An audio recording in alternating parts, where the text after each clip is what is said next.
that has been underway for decades.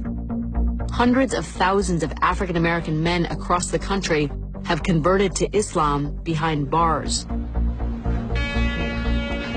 To understand why incarcerated black men are drawn to this faith, I have to go inside, beyond the checkpoints and locked doors, to the secure world where so many have found Islam. Hey there.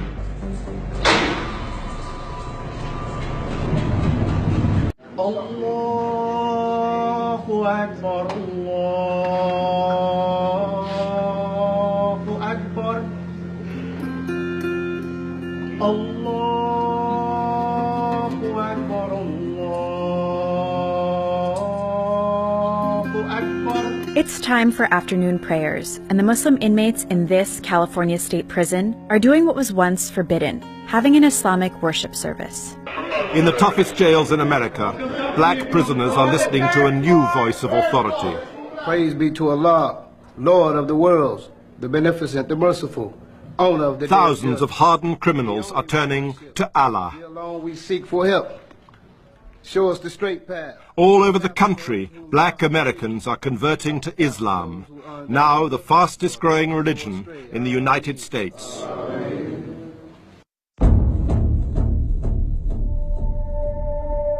Allahu Akbar.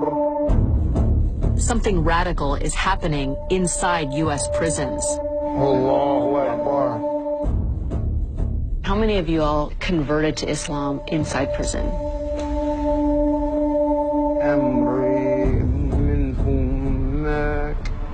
Once you study the truth, What was it about Islam that resonated with these men? It allows them to be men. Islam transforms heart. It changes the person totally. But this isn't just about the lives Islam touches in prison. We are leaders. We are a community. Islam has been in this country for more than a century. It's about a community in America that has practiced the faith for generations. We are not a new face to Islam. But despite its history here, Islam is still deeply misunderstood. I do not feel oppressed. We love our brothers. We do. We really do. So yes, something radical is going on, but it's not what you think. Of the 3,832 inmates at Solano Prison, the chaplain estimates about 5% are practicing Muslims. The prison doesn't track religious identity, partly because it's so fluid. How many of you have been in here more than once? How many of you have been here more than 5 times?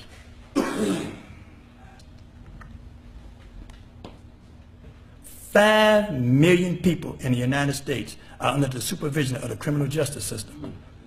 If it continues to increase, this number will soon rival the 6 million enrolled in the nation's higher education system. Frightening. Across the country, some of these men will return to the gangs after their release, but they all take Islam with them. It seems to offer hope of rebuilding the social and family ruins in the ghettos. I look in your faces, man, and it saddens me. Because every time I look at you, I see a fatherless child. How many of you have children? If you're in here, who's guiding your babies? You have become Satan, the Satan's instrument to take your children and fill up the prison. One of the things that started me seeking something different was I was looking at the people that were around me who were older than I was, who had been in prison longer than me, and who had been on that same negative, self-destructive path, and me not being satisfied with what I was seeing in them. And at that time I started going to religious services. It didn't matter if it was Muslim, Christian, Jewish. I went seeking a better way, and I believed in God, so I knew that the only way I was going to change was through God.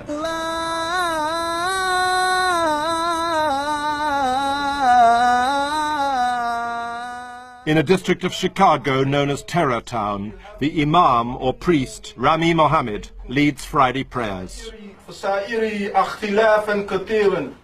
Rami spent 5 years as a U.S. Marine. He taught himself Arabic and converted to Islam while working as a prison guard. If thou hast willed our defeat, thou will be worshipped no more. Aamiiiin was once charged with a double murder. He's one of several former gang members who attend the mosque. Allah subhanahu will suffice you. Nashhadu an la ilaha illallah wahdahu la sharika lahu. Lahul mulku wa lahul hamdu yuhyi wa yumeet.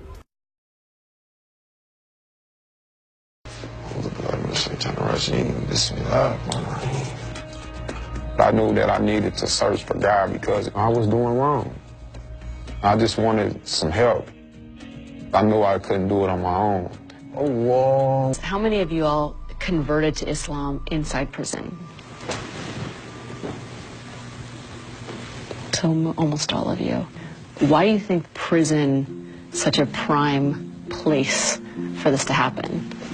I believe that we find Islam in here because you have nothing but time and books. And once you study the truth. We don't call it a religion, it's a way of life.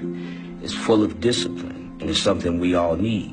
You know, we have the example of the prophet, and I wanted to be a different man, just being a better father, being a better husband. I'm hearing stories of transformation, but these men are felons, and now they're embracing a faith that some people have come to fear.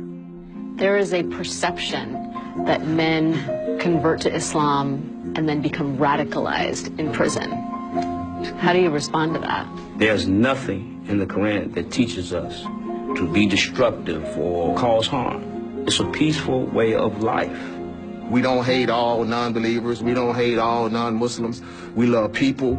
We love safety and security just like everybody else. So our responsibility as Muslims, when we get out, we have to show them that Islam is not what they generally see in the media. Kareem began working with Ismail, a prison chaplain, to learn more about Islam and how it could tame his anger. Everything I've been reading in the Quran, when I read in the morning, is always speaking about patience. Patience is half the faith. Things are going to come to you if you believe in Allah and you rely on Him.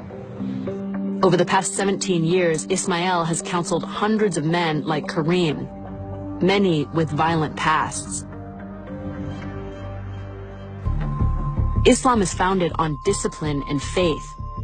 Alcohol, drugs, and sex outside of marriage are forbidden.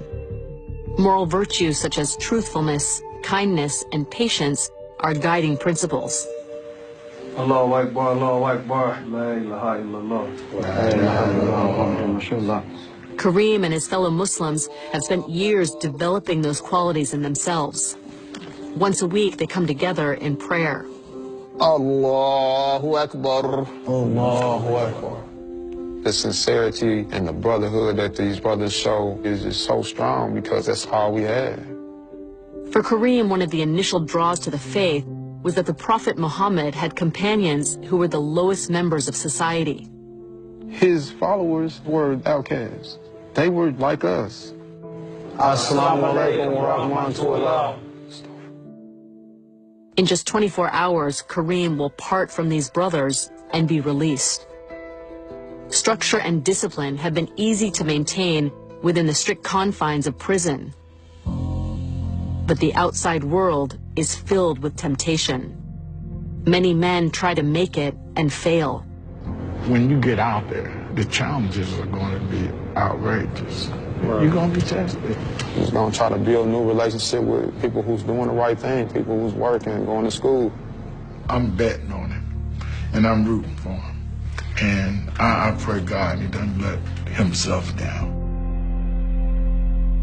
Your brother Kareem is leaving here tomorrow. Does anyone have any words for him? Hopefully I would meet you again out in the world. Forgive me, I'm getting emotional a little bit. You know, because we love our brothers. We do. We really do love our brothers. I love you too,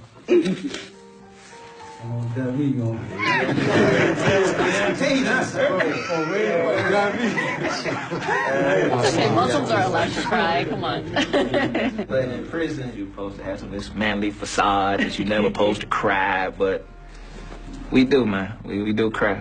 We do. Things do get emotional. Kareem is clearly going to be missed. You know we love you. Love you too, man. Tomorrow, he leaves behind this brotherhood and takes his fortified faith and knowledge out into the world.